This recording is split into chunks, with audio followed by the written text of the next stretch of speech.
Alright, hey YouTube, I'm Lucky and we are on the eve of Trials returning as the time I'm making this video. And so what I'm going to do is I'm going to make a bunch of predictions about Trials' return. That is that if it doesn't get canceled, of course. I'm going to make a bunch of predictions about Trials' return and we'll see if I'm right. I'll make a follow-up video. So first up, we got map prediction. I'm going to go with Burnout or Javelin 4. I'm leaning a little more towards Javelin 4 as being the launch map. We'll see. Obviously, there's no new Crucible maps that have been introduced at this point in time. So I'm thinking that it's going to be kind of the bread and butter. Burnout Javelin 4 is going to be, nothing too crazy, too unpredictable. We'll see if it's something else, but I would be very surprised if it was something other than that. In terms of weapon meta, you've got your classic, the weapon meta from last season. I have it up here. We got Fellwinter's Lie at the top. That'll still continue to be really strong. Gnawing Hunger will still be very strong. The third most popular weapon from last weekend of Trials was Revoker. Now Revoker's been sunset, so that'll be out of there. We'll see if the Revoker is even usable at all. I don't think it would be. I think it would lower your level way too much, so I don't think anyone would be using that. Dire Promise, still a very strong weapon, but it's been nerfed to a 140 now. Beloved's been sunset. Summoner, up in the list as well. We'll see some of these weapons still in there is my prediction. Which hand cannon archetype will be the most powerful though? For some reason, I'm leaning towards the 120s being the most powerful. They're very forgiving. They have crazy range, and 20 RPM difference from the 140s is not that much. So their optimal time to kill is a little bit slower, but with amazing range and amazing forgiveness for shots, I really feel like the 120s are going to be super strong and be able to contend with anything in the game. And at least me personally, I'm going in with a 120 hand cannon. I'm going to be using the Sturm, as I mentioned before. So that's my go-to with the prediction for the weapon meta. In terms of classes being OP, we've got Titan, Hunter, Warlock. We've got 4 different subclasses for each. We've got Arc, Solar, Void, and Stasis now. I'm thinking that the Warlock is probably still going to be the best.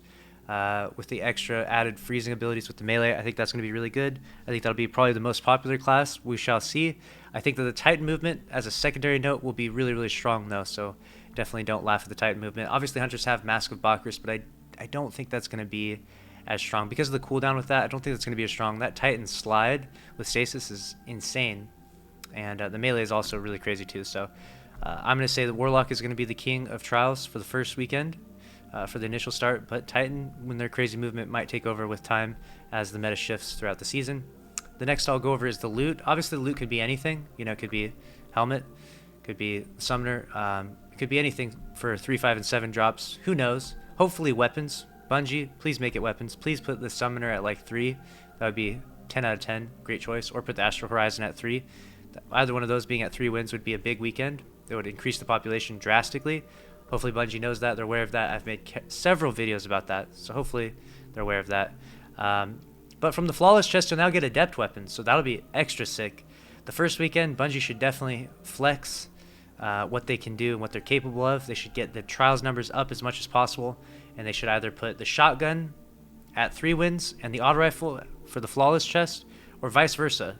I believe it's on a loot rotation system where you get a weapon or a mod. If I'm understanding the exact system correctly, I'm not entirely sure of that, but we shall see. Obviously, tomorrow I'll see as I grind a ton of flawlesses. But there will be Adept weapons, so that'll be really sick. It'll be sick to see that come out of the Lighthouse chest. The next thing I'll predict is that the cheaters are going to be significantly less. Especially the population will be high, so you won't see them as often. But also, Bungie's definitely put in some serious protocol and changed things up quite a bit, so hopefully the cheater situation is declined significantly to the point where there will probably still be some out there, and if I match them, I'll definitely make some videos about it, but hopefully not. Fingers crossed. Hopefully we can play an entire weekend of Trials cheater-free. That would be amazing. The last thing I will predict is the population. This one's very important. As I've mentioned before, if Trials dips below 100,000, I would consider it a dead playlist. That's where it was at with Destiny 2 Year 1. It dipped down to like 50,000, and the first weekend it was like 1 million player base total, so it went from 1 million to 50,000. Drastic difference, right? And then in the last season of Trials, we actually saw it dip below 100,000 one weekend, and it dipped to pretty much 100,000 on the dot another weekend, so it's almost 2 dead weekends from last season.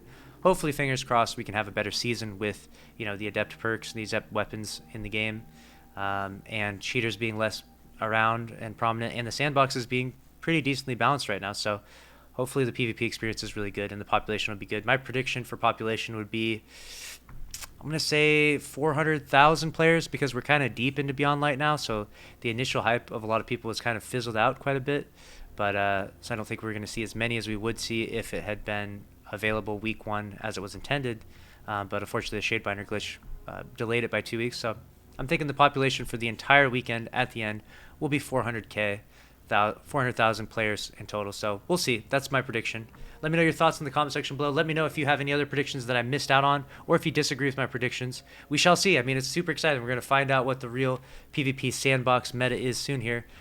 Time will tell. The numbers don't lie. We always keep track of which weapons are used the most. So I'm excited to see which weapons stand out the most in the new iteration of Trials for Beyond Light. So make sure to subscribe if you enjoyed this content, and I'll see you in the next video. Thanks for watching. Later.